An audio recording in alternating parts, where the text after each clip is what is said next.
Welcome to Second Chance Garage. You're pretty far away, so I don't know if you can see this. But this is the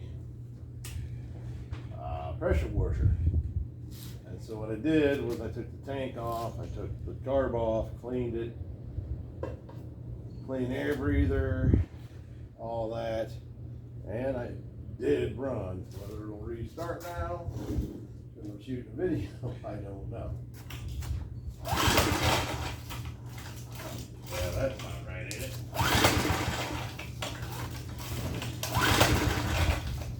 Before it started on the first pull. Oh, well, I got it on kill. I got to turn the kill switch on. And I probably closed.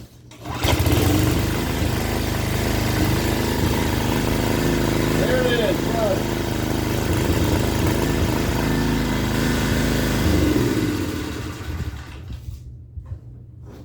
All right, I have the kill switch on.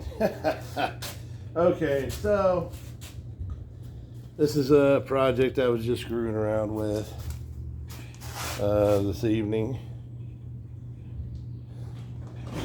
And with the Ranger project, I'm not in the same shed as the Ranger project, but I will tell you what happened. Okay, with the Ranger project, we repacked the axle bearings yesterday, Friday, after I got off work. Okay, so then Dad decided that he didn't want to replace the lines running from the calipers. We got new calipers, new brake pads, a new line running from one side of the truck to the other side of the truck. But Dad decided he didn't want to replace the lines going from up under the hood down to the calipers, which are rubber lines, and then halfway through and about this much steel at the end of it. All right, where they bolt onto the caliper is called a banyan bolt.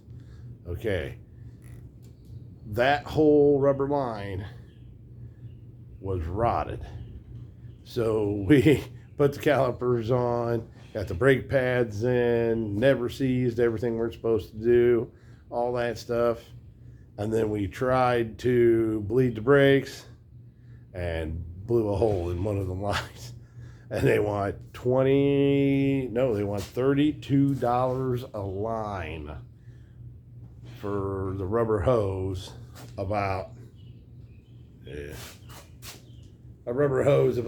long. And then it's got two pieces of steel where this bolts to. It's got a couple copper washers. It's got a block with a hole in it, and then a hollow bolt with washer here, which are copper. Then it goes down through into the brake caliper. I can't believe the price they want for that. So anyway, he didn't have time to get one yet, so he's gonna have to order one and get one. And then we'll have the front end repacked, both axles repacked. I didn't shoot any videos on that because we were just trying to get it done. And then the calipers and the brake pads are on it. A new brake line running all the way underneath the truck. And now we've got to get them hoses for that. So anyway, it's going to be expensive, but he's going to do it. So then after I did that, I took the battery and the kill switch out of Mustang Sally, which is laying over here. I'll show you. I had picked up the sticks for about an hour and a half before that. Okay, so here's the kill switch that was on it. And then, but it don't work anymore, so I'm going to buy another one. And then there's the battery out of it. And I put a load test on that, and that thing is shot.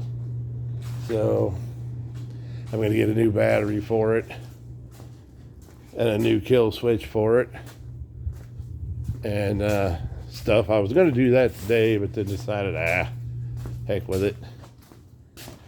And then I came over and started messing with this pressure washer.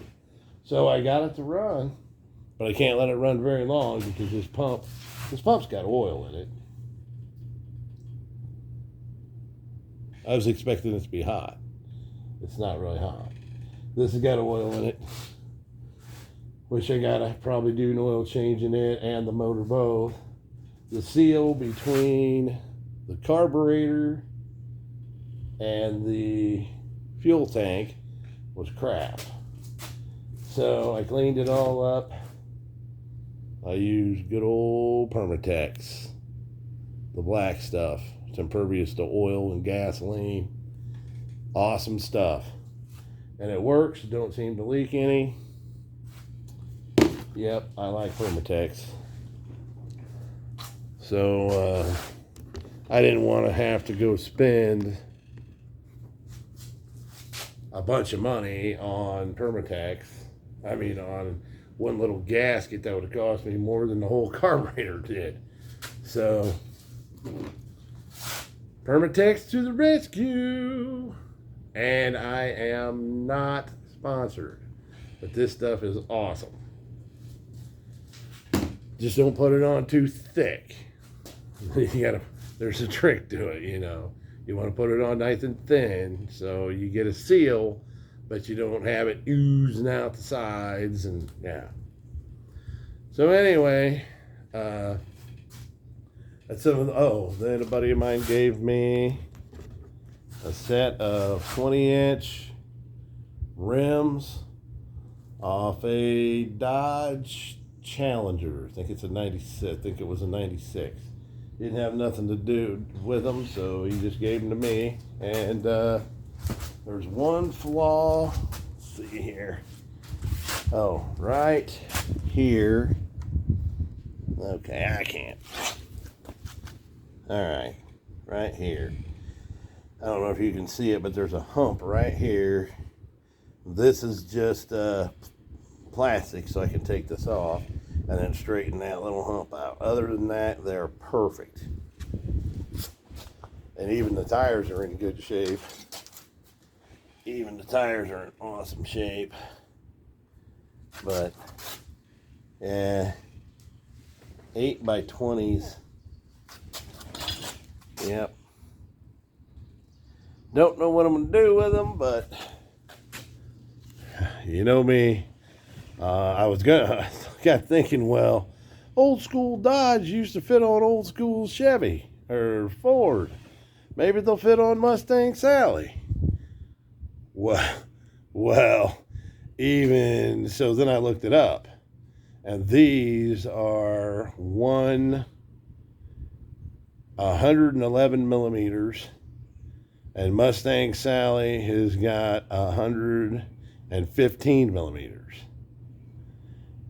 And they said that you can modify them enough to get them to fit. But the problem is the tires are so wide, even if I put them on there, the thing would be 40 feet in the air, which is fine with me, but then you wouldn't be able to turn the tires because they're so wide, you'd have no turning radius. They'd hit the inside wheel. So anyway, ruled that out. I didn't even put them on there. So anyway, this was supposed to be a pressure washing video, and it kind of turned into a update video of yeah, I think me and Dad did the, let's see, yeah, we did the axle bearings Friday night and ran the line Friday night, which was, we had to custom bend it and drill out fittings, and it was a big nightmare. And then the day he came over, And we spent about 3 hours, and we were hoping to get it done. We had the brake shoes on, brake calipers on, all that kind of stuff. And that's when we blew that line, that rubber hose line. So anyway, he's got to get that before we can do anything else to it. And then before we even finished that, he decided that since it was up in the air, we might as well go ahead and give it an oil change. I mean, all we were going to do was the brakes. Then it turned into repacking axle bearings, which it needed it. But, you know, another project thrown on there. Then we're doing the brakes. Okay. And then now there's an oil change involved. It's like, okay, you know, when's it? So, I mean, the oil change won't take very long. I'll do that tomorrow. I'll just start the truck, let it run. It don't have any power steering or power brakes, either one. It's just a little 4-banger, bare bones. So I'll be able to start it up, let it run. But I asked him if he had enough stuff to do it. He said he had enough stuff to do, had enough oil, but he didn't know about the oil filter. So anyway, we'll have to see what that's going to entail. Because tomorrow I'll probably go to Farmer Fleet tomorrow morning and try to get a new battery in that kill switch. While I'm up there, I may pick up a oil filter for his truck. And then go ahead and, that way I can go ahead and start the truck, let it run, warm up, drain the oil out of it, do the oil change before we ever get the brakes finished. So that way we got that project out of the way. We'll see what else he decides to throw on there. So anyway, I don't know for sure. It's not action packed. So anyway, Second Chance Garage out.